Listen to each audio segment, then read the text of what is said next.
우리 하나님의 말씀, 이 아침에 주시는 하나님의 말씀을 함께 같이 보도록 하겠습니다. 사무엘 하 18장 1절에서 8절 말씀, 제가 봉독해 올리도록 하겠습니다. 이에 다윗이 그와 함께 한 백성을 찾아가서 천부장과 백부장을 그들 위에 세우고 다윗이 그의 백성을 내보낼새 3분의 1은 요압의 휘하에 3분의 1은 수리아의 아들 요압의 동생 아비새의 휘하에 넘기고 3분의 1은 가드 사람 이때의 휘하에 넘기고 왕이 백성에게 이르되 나도 반드시 너희와 함께 나가리라 하니 백성들이 이르되 왕은 나가지 마소서. 우리가 도망할지라도 그들은 우리에게 마음을 쓰지 아니할 터이요 우리가 절반이나 죽을지라도 우리에게 마음을 쓰지 아니할 터이라. 왕은 우리의 한 명보다 중하시오니 왕은 성읍에 계시다가 우리를 도우심이 좋으니이다 하니라.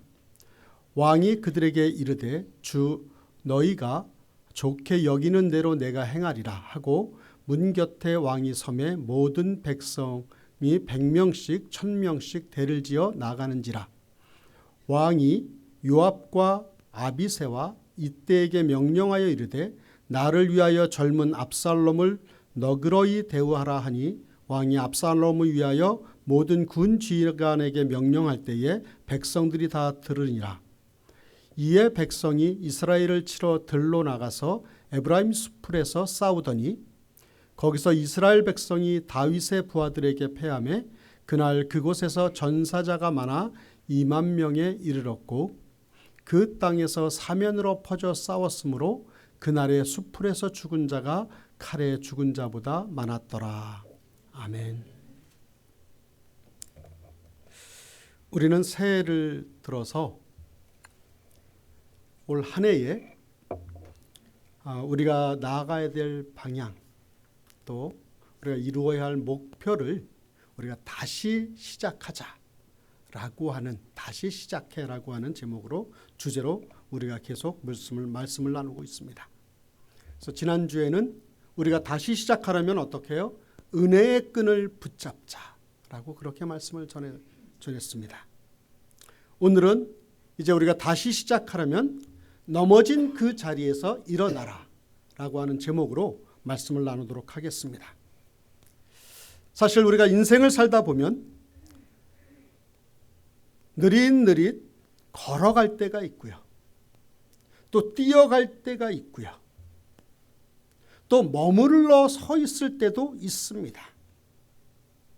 그러다가 어떤 때는 가다가 넘어져서 쓰러질 때도 오기도 합니다. 그러나 이러한 과정을 통해서 우리에게 중요한 것은 우리가 넘어져 쓰러졌을 때에 그 쓰러진 자리에서 다시 일어서는 그런 인생의 지혜가 필요합니다. 오늘 본문은요, 다 읽지 못했지만 이제 꿈을 잃어버리고 인생의 밑바닥에서 떨어져 넘어져 있었지만 다시 그 넘어진 그 자리에서 일어선, 그래서 위대한 하나님의 일을 이룬 한 사람을 소개합니다. 이 사람은요, 자기의 아들인 압살롬이라고 하는 그 아들에 의해서 쫓겨나서 바닥 인생이 되어버린, 우리가 잘 알고 있는 다윗이라고 하는 인물입니다. 다윗이 인생의 바닥에서 좌절과 낙심으로 이제 죽음의 날을 기다리지 않고 그 넘어진 자리, 그 자리에서, 그 열악한 상황 속에서 다시 일어나는 모습이 오늘 본문을 중심으로 해서 18장 이후에 쭉 기록되어져 있습니다. 그래서 오늘은 이 다윗이 그의 인생 가운데 그 아들에 의해서 처참하게 넘어졌던 그 자리에서 어떻게 일어나 다시 그 인생을 살아가는지를 함께 배우는 이 시간 되기를 주의 이름으로 축원합니다. 그렇다면 다윗은 어떻게 그 넘어진 자리, 인생의 바닥에서 일어설 수 있었을까요? 첫 번째, 그는 그 넘어진 그 자리에서 자기 자신을 점검하고 다시 일어납니다. 다윗은 자신의 인생이 넘어진 자리, 그 인생의 바닥의 자리에서 먼저 나 자신을 돌보아 봅니다. 1절 말씀을 보겠습니다. 이에 다윗이 그와 함께 한 백성을 찾아가서 천부장과 백부장을 그들 위해 세웠다라고 이야기합니다. 조금 전에 말씀드렸듯이 지금 다윗의 상황은 다른 사람도 아닌 자기의 아들 압살롬의 반역으로 인해서 그 목숨을 부지해야 되는 그 쫓기는 상황 속에 그래도 자신을 따라 같이 함께 쫓겨나온 사람들이 있었는데, 군대가 조금 있었는데 그 군대를 정렬하고 다시 재배치하는 작업을 합니다. 군사들의 숫자를 셉니다. 그리고 그 군대를 이끌 천부장과 백부장을 세웁니다. 그리고 그들을 중심으로 해서 군대를 3개의 부대로 나눕니다. 한마디로 그는 지금 그 절망의 상황 속, 그 연약해져 있는 그 낭망의 상황 속에서 내부적인 조직을 먼저 정비한 것입니다. 외부적인 적의 군사가 얼마나 되는지, 적들이 따라오는지 점검하지 않고 먼저 내가 가지고 있는 것, 내가 할 수 있는 그것이 무엇인지를 먼저 살펴봅니다. 여러분, 저는 여기에서 그런 지혜를 배웁니다. 우리가 영적으로 또는 우리가 인생을 살아가면서 그 인생길을 걷다가 넘어져서 바닥까지 떨어진 그 인생이 다시 일어서기 위해서는 이제 다윗이 자기의 가진 모든 것들을 다시 점검해 보았듯이 먼저 우리 자신을 점검하는 것이 가장 최우선이라고 생각합니다. 동의하십니까? 여러분, 그 물리학에 보면 그 엔트로피의 법칙이라고 하는 것을 여러분 학교 다닐 때 배우셨죠. 물론 이게 좀 여러 가지로 복잡한 부분이 있지만 그냥 그 중에 하나 단순한 걸 좀 설명을 드리면, 이 법칙은요, 이 사물이라고 하는 것을 그대로 두면 그대로 잘 보존되지가 않고 그 안에서 무질서라고 하는 것이 폭발적으로 증대하는다라고 하는 그런 논리를 주장을 합니다. 예를 들어서 그런 경우가 있죠. 그 집을 세를 준 사람들이 모여서 얘기하다 보면 공통적으로 하는 얘기가 있습니다. 그것이 뭐예요? 집을 몇 년 세나 보니까 그 집이 폭탄 맞은 것 같아, 내 집이. 그런 얘기를 하시죠. 그 주인들을 보면. 무슨 이야기냐면 집 주인이 관심을 갖지 않으면 새 집이 형편없는 집으로 전락해버린다고 하는 것이죠. 뭐 저희 집도요, 한 이틀 3일만 청소 안 하면 폭탄 맞습니다. 그렇듯이 이것이 엔트로피 법칙을 조금 설명하는 하나의 예이긴 하지만 이 엔트로피 법칙, 즉 누군가 손을 대지 않고 잘 가꾸지 않으면 점점 그 모든 것들이 다 무질서로 바뀌는 원리, 이 원리를 이야기하면서 저는 이 원리를 좀 뒤집어서 생각해 보았어요. 무슨 얘기냐면 현재 우리 주변에 있는 모든 사물들, 내가 가지고 있는 것, 내가 지금 누리고 있는 것, 이 모든 것들이 지금 현재 무질서하지 않고 나름대로 잘 정돈되어 있다고 하는 것은 내 주변의 모든 사물 안에 뭔가 보이지 않는 힘이 존재해서 질서 있게 그것이 잘 정돈되어 있다라고 그렇게 생각해 볼 수 있습니다. 즉 사물들의 무질서를 막는 보이지 않는 힘이 있다고 하는 것이죠. 예를 들어서 이 물병이 놓치면 떨어질 듯, 그래서 보이지 않는 힘이 작용을 하는 것이잖아요. 그렇듯이 저와 여러분들이 알게 모르게 그 질서를 유지하기 위해서 우리의 모든 사물도 우리의 상황들을 움직이는 힘이 있다고 하는 것이죠. 근데 저는 우리 인생도 그렇다고 생각합니다. 우리 인생에서 지금 나에게 어떤 문제가 발생했다고 하는 것은 그 문제를 지금까지 균형을 잡아주고 막고 있었던 보이지 않는 힘이 사라져버렸기 때문에 내 인생에 문제가 생기는 것입니다. 과거에 잘 나가던 인생이 바닥에 떨어진 것은 그 인생을 지탱해 주던 보이지 않는 힘이 사라졌기 때문입니다. 그렇다면 이럴 때는 우리는 어떻게 해야 될까요? 지금까지 나를 지탱해 주던 보이지 않는 힘을 점검해보고 우리가 회복해야 될 줄 믿습니다. 한마디로 내 인생에 있어서 무질서함이 나에게 닥친다면 다른 어떤 것보다도 먼저 나의 심령을 되돌아보고요.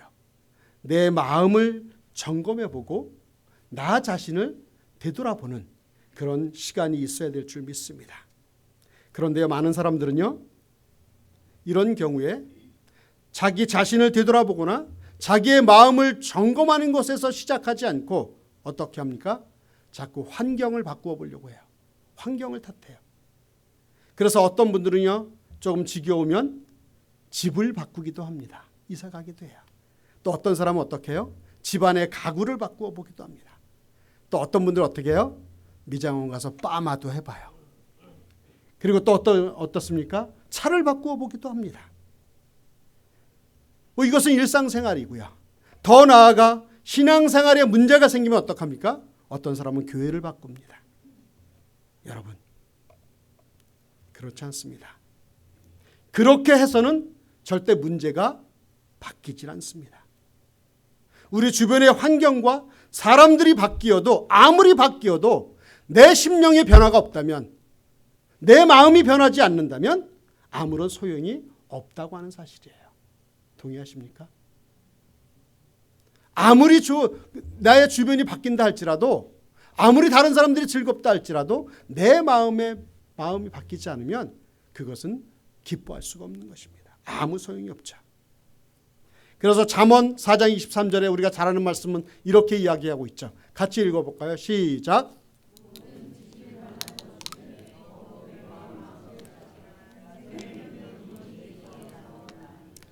예, 여러분,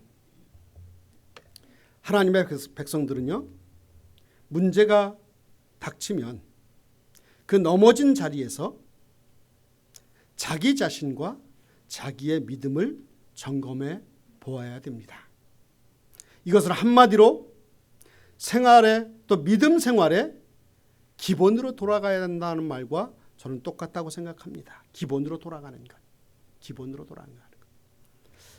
저도 좀 나이가 있는지 옛날에 그 TV 봤던 것을 기억하면서 흑백 시절에부터 봤던 그 드라마가 하나 기억이 나는데, 여러분들 그 수사반장이라고 하는 거 기억나세요? 수사반장. 최불암 씨가 반장으로 나오고 이랬던 것이 기억이 나는데 그걸 참 즐겨봤습니다. 근데 그 수사반장에서 결국 범인을, 이제 어떤 그 사고가 나서 범인을 찾아야 되는데 그 아무런 범인을 찾을 수 있는 근거가 없는 거예요. 사건이 막혀서 더 이상 진전이 되지 않을 때마다 그 최불암 씨가 그 수사반장이 하는 얘기가 아직도 기억이 나요. 무엇이냐면 사건 현장에 모든 열쇠가 있다.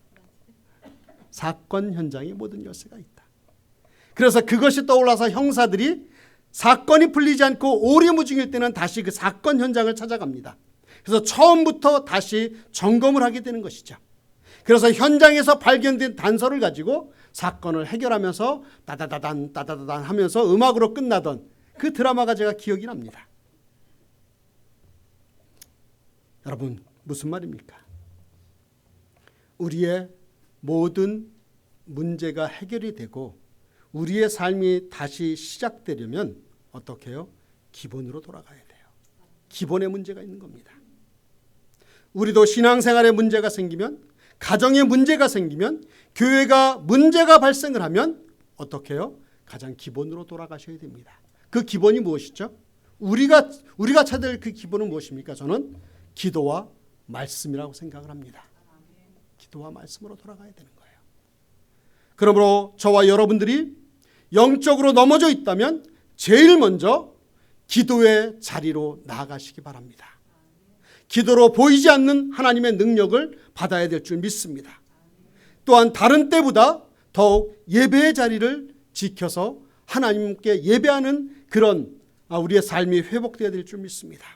예배는 무엇입니까? 말씀이 선포되어지고 하나님을 찬양하며, 그래서 이 자리가 하늘문이 열리는 그 경험을 하는 현장의 자리인 줄 믿습니다. 우리가 다시 일어서려면 하나님의 말씀이 선포되는 예배의 자리에 우리가 다시 올라와야 될 줄 믿습니다. 이제 2024년을 새로 시작하는 이 시간에 하늘의 능력을 공급받는 기도와 또 하나님의 말씀과 하나님의 뜻을 알게 하는 말씀과 또한 그 말씀이 선포되는 예배의 자리에, 이 자리에서 다시 시작하는 우리 한마음교회 성도들 다 되시기를 주의 이름으로 축원합니다. 두 번째로요, 다윗은 어떻게 그 넘어진 자리에서 그 인생의 바닥에서 일어날 수 있냐면 관계의 힘으로 그 넘어진 자리에서 일어섰습니다. 무슨 얘기냐면 2절 말씀을 보시기 바랍니다. 다윗이 그의 백성을 내보낼세 3분의 1은 요압의 휘하에 3분의 1은 수랴의 아들 요압의 동생 아비새의 휘하에 넘기고 3분의 1은 가드 사람 이때의 휘하에 넘기고 왕이 백성에게 이르되 나도 반드시 너희와 함께 나가리라, 그렇게 말씀합니다. 지금 다윗이 자기를 잡으러 오는 압살롬의 부대를 대항하기 위해서 자기를 따르는 군대를 3개 부대로 나눕니다. 3부대로 나눠요. 그 중에 3분의 1은 요압이라고 하는 장군의 수하에 둡니다. 요압은 다윗 수하에 있었던 장군들 중에 최고의 장군이었기 때문에 당연히 그에게 군대를 맡겨야 합니다. 그래서 3분의 1의 군대를 맡깁니다. 그리고 그 다음은 아비새라고 하는 사람에게 수하에 둡니다. 아비새도 역시 이스라엘 군대에서 두 번째 용맹스러운 장군이기 때문에 그에게 3분의 1을 맡기는 것은 당연합니다. 이제 요압과 아비새는 평생을 다윗과 함께 전쟁에서 싸운 평생 동지입니다. 그런데 세 번째 소개하는 장군 누구예요? 이때라고 하는 그 사람에게 주목해 보십시오. 보니까 이때는요, 이스라엘 출신이 아니라 가드 출신이라고 합니다. 가드는 어떤 지방입니까? 블레셋 도시, 이방인 블레셋 그 나라의 5대 도시 중에 하나였습니다. 그렇다면 이때의 출신 배경이 어디입니까? 블레셋이죠. 그러면 이방인이죠. 그 블레셋은 어떤 관계에 있습니까? 이스라엘과 적국 관계에 있습니다. 끝까지 괴롭혔던 그 사람입니다. 그런데 성경에는 그 이때가 어떤 과정을 통해서 다윗 군대를 맡게 됐는지, 어떻게 귀순해 왔는지 그 상황은 잘 이야기하고 있지 않지만, 어찌됐든 그 적국 출신인 가드 출신의 이때가 다윗의 수하에서 그를 섬기는 3대 장군 가운데 하나가 되었던 것입니다. 그래서 다윗은 그에게 군대 3분의 1을 맡깁니다. 저는 이 모습을 보고 참 은혜를 받았어요. 저는 다윗은요, 자기 민족과 자기와 가까운 사람과 좋은 관계를 유지했지만 더 나아가서 그 이스라엘 백성의 원수와 같은, 자기들을 쳐들어오고 잡아가고 또 어렵게 하는 그 블레셋 사람이라 할지라도 그 사람과 이 좋은 관계를 맺음으로 3분의 1씩이나 되는 군대를 맡기는 그런 관계를 유지했다는 사실에 참 은혜가 되었습니다. 저는 그렇게 생각합니다. 인생을 살아가면서 최고의 축복은 물론 하나님과의 만남이죠. 근데 또 우리의 인생의 축복 가운데 또 좋은 축복은 무엇입니까? 좋은 친구를 만나는 것입니다. 이 말은 다른 말로 이야기한다면 우리 삶에 있어서 중요한 것은 관계, 릴레이션십이라고 하는 것이죠. 사랑하는 여러분, 나 자신이 완벽한 배우자를 만나는 것은 축복된 일입니다. 그렇죠? 별로 동의들을 안 하시는 것 같아요. 아니, 지금 남편 아내 생각하지 마시고요. 그냥 객관적으로. 그런데 여러분, 우리가 결혼 생활하고 부부 생활을 해보지만 더 중요한 것은 만나는 것도 중요하지만 그 관계를 지속적으로 계속 유지해가는 것이 더 중요하잖아요. 유지해가는 것. 뿐만 아니라 우리는 신앙생활하면서 훌륭한 목회자를 만나고 또 헌신적이고 탁월한 성도를 만나는 것은 너무나 행복한 일이고 복된 일입니다. 그러나 더 중요한 것은요, 그 목회자와 성도들이 함께 계속적으로 아름다운 관계를 맺어가는 것이 더 중요하다고 하는 사실입니다. 그러므로 좋은 사람을 만나는 것도 중요하지만 더 중요한 것은 관계를 유지할 수 있는 능력을 갖추는 것입니다. 그런데 우리는 어떻습니까? 저도 되돌아보면 참 좋은 친구들을 많이 만났는데 관계를 잘 할 줄 몰라서 소원해지기도 합니다. 또 좋은 교회를 만났는데 관계를 잘 못해 그 교회를 떠나기도 했을 것입니다. 또 좋은 목회자를 만났는데 또 좋은 성도를 만났는데 관계를 잘 못해서 그렇게 헤어지게 되는 그런 삶을 살아가는 경험이 우리에게 있습니다. 왜 그럴까요?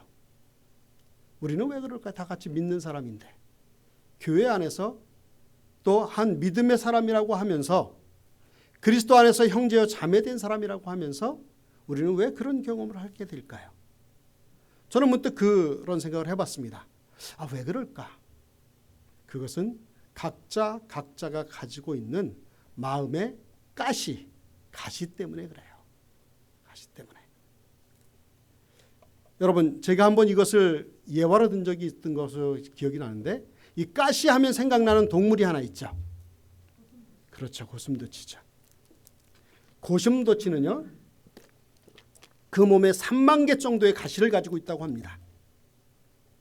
그 고슴도치의 가시는 다른 동물들의 몸을 뚫을 만큼 강력합니다. 이 가시에 찔리게라도 하면 심한 고통으로 상처가 곰고 최악의 경우엔 죽음에 이르기도 합니다. 그래서 고슴도치는 그 가시 때문에 아주 외로운 동물입니다. 왜요? 다른 동물들이 접근하지 못하잖아요.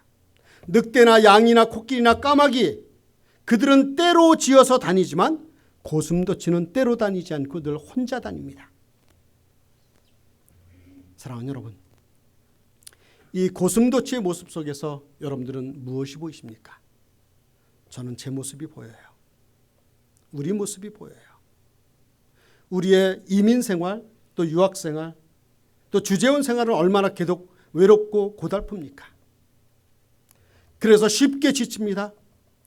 그러다 보니 그런 생활이 반복되다 보니 내 마음속에 가시가 생기는 거예요. 그래서 이 가시가 서로를 향해서 날카롭게 서 있습니다. 그러다 보니 가까이 하고 싶은데 또 조금 더 사랑을 나누고 싶은데 또 위로받고 위로하고 싶은데 서로에게 가시가 있어서 서로 가까이 가지 못하는 거예요. 어딘가에 속하고 싶은데 내가 갖고 있는 그 가시 때문에 속하지 못하는 것입니다. 그런데 여러분, 이 고슴도치가요, 언제나 혼자 있는 것을 좋아하는 것은 아닙니다. 계절적으로 가을이 되면 젊은 고슴도치의 마음에도 사랑이 싹 튼다고 합니다.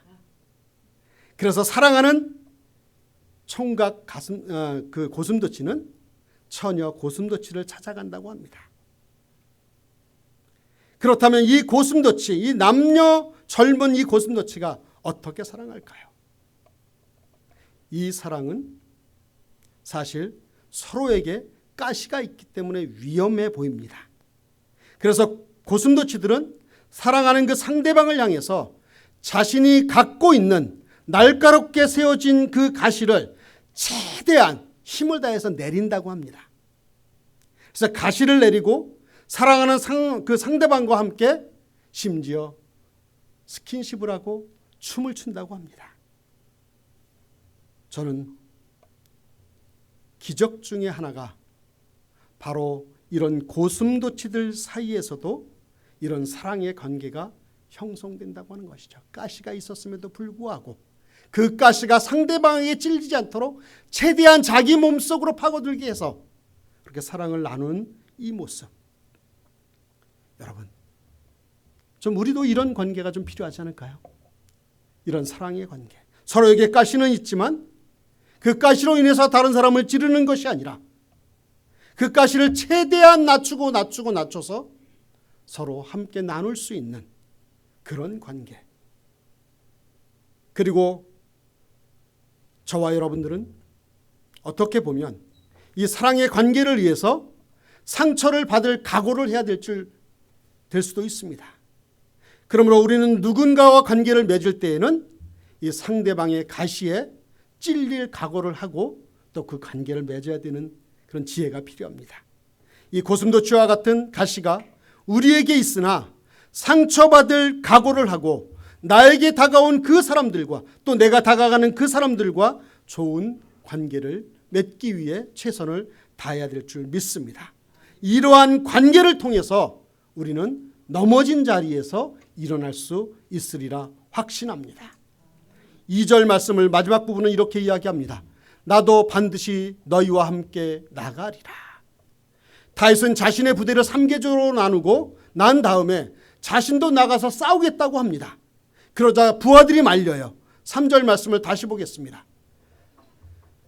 백성들이 이르되 왕은 나가지 마소서. 우리가 도망할지라도 그들은 우리에게 마음을 쓰지 아니할 터이요 우리가 절반이나 죽을지라도 우리에게 마음을 쓰지 아니할 터이라.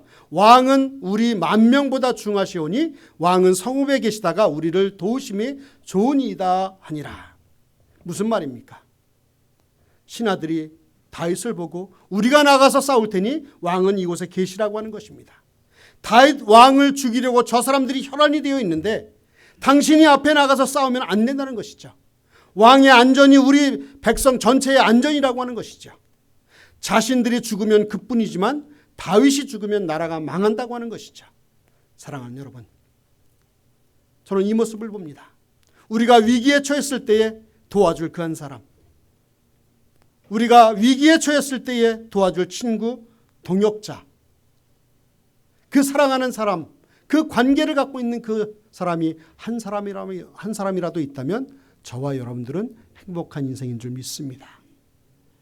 다윗이 바닥에 떨어졌을 때에 바로 이렇게 자신을 보호해주고 힘이 되었던 동역자가 있었기에, 좋은 관계의 사람들이 있었기에 그는 넘어진 자리에서 일어선 것입니다. 여러분에게 묻습니다.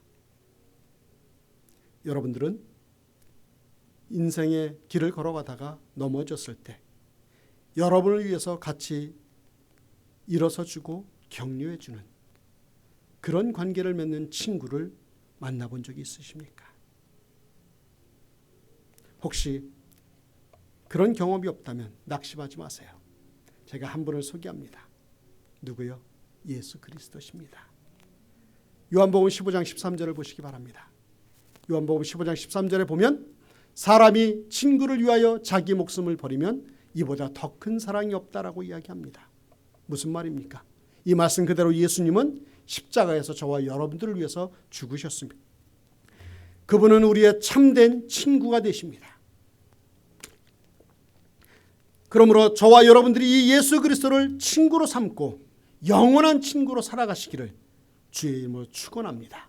그분은 우리를 위해 죽으셨기 때문에 우리 주변의 모든 사람들이 우리를 버려도 영원히 버리지 않으시는 그 친구 한 분, 그분이 예수 그리스도이심을 기억하시는 이 시간 되시기를 주의 이름으로 축원합니다. 마지막 세 번째로 다윗은 어떻게 그 넘어진 자리에서 인생의 바닥에서 일어설 수 있을까요? 넘어진 자리에서 일어서기 위해 어떻게 해요? 싸워라. 이 아침부터 목사가 싸우래요. 근데 싸우셔야 됩니다. 6절부터 8절까지 보면 이런 말씀이 있습니다. 이에 백성이 이스라엘을 치러 들러 나가서 에브라임 수풀에서 싸우더니 거기서 이스라엘 백성이 다윗의 부하들에게 패하매 그날 그곳에서 전사자가 많아 20,000명에 이르렀고 그 땅에서 사면으로 퍼져 싸웠으므로 그날의 수풀에서 죽은 자가 칼에 죽은 자보다 많았더라라고 이야기합니다. 이제 다윗은 그 자체적인 준비가 끝나고 자신을 도와줄 동역자들과 함께 중요한 결단을 내립니다. 이제 더 이상 물러서지 않고 자신을 공격한 적을 향해서 공격을 합니다. 자기 아들의 그 군사를 향해서 공격을 하게 됐죠. 저는 이 모습을 보면서 그 생각을 합니다.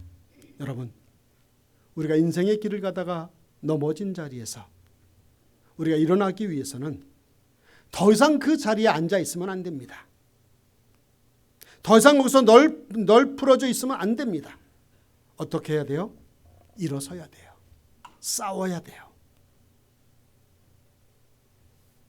문제 뒤에 늘 숨어서 불평만 하고 있을 것이 아니라 나의 넘어짐과 나의 인생의 실패 속에 좌절하고 있을 것이 아니라 이제 예수 그리스도 여호와 하나님의 이름으로 그 문제를 향해 돌진해 나가 싸워야 될 줄 믿습니다.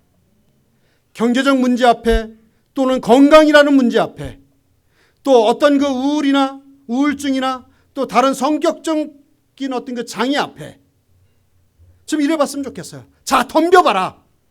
올해는 너희들은 나를 절대 이길 수 없다. 내가 예수 그리스도의 이름으로 명하노니 다 꺼져라. 이렇게 선포해 보십시오. 그리고 돌진하시기 바랍니다. 여러분들이 주의 이름으로 돌진하시기 바랍니다. 다윗이 엘라 골짜기에서 거인 골리앗과 싸울 때 골리앗 앞에서 기가 죽지 않았습니다. 그 이유는 무엇입니까? 골리앗의 큰 덩치나 그의 나이나 사회적인 지위나 지능지수 따위의 그 모든 것들은 다윗은 전혀 관심이 없었어요. 그가 잡고 있는 창이 얼마나 무거운지, 방패가 얼마나 큰지, 칼이 얼마나 튼튼한지 이런 골리앗이 갖고 있는 것에 다윗은 아무 관심이 없었습니다. 다윗의 관심은 단 하나, 하나님이셨습니다. 사무엘상 17장 45절 말씀을 볼까요? 너는 칼과 창과 단창으로 내게 나아오거니와 나는 만군의 여호와의 이름 곧 내가 모욕하는 이스라엘 군대의 하나님의 이름으로 내게 나아간다라고 이야기합니다. 사랑하는 여러분, 지금 다윗의 눈에는 오직 여호와에게만 그 시선을 집중하고 돌진했던 것입니다. 그리고 있는 힘껏 어떡합니까? 물맷돌을 던집니다. 그래서 골리앗이 그 자리에서 쓰러지고 다윗이 전쟁에서 승리를 하게 되죠. 사랑하는 여러분, 많은 사람들이 인생의 실패 앞에 떨고 있습니다. 자신의 삶에 기적이 일어나지 않는다고 아우성입니다. 아닙니다, 여러분. 기적은 일어납니다. 인생의 홍해바다는 반드시 갈라집니다. 우리의 문제들에게 중요한 것은 여호와 하나님만을 바라보고 나를 쓰러뜨렸던 그 문제가 그 문제를 향하여 우리의 믿음의 물맷돌을 힘차게 던져보시기 바랍니다. 그렇다면 우리의 앞길을 가로막고 있는 그 거인을 향해서 힘차게 물맷돌을 던질 때에 어떻게 해요? 마침내 골리앗이 쓰러졌듯이 우리 인생을 살면서 만났던 그 골리앗은 반드시 우리의 믿음의 물맷돌로 인해서 무너질 줄 믿습니다. 여러분, 지금 넘어져 있다면, 쓰러져 있다면 그 자리에서 지금 일어나십시오. 그리고 하나님을 바라보며 하나님을 의지하여 나의 인생의 문제 앞에 물맷돌을 힘차게 집어던져 그 우리의 문제를 쓰러뜨리는, 그래서 다시 시작하는 우리 한마음교회 성도들 다 되시기를 주의 이름으로 축원합니다.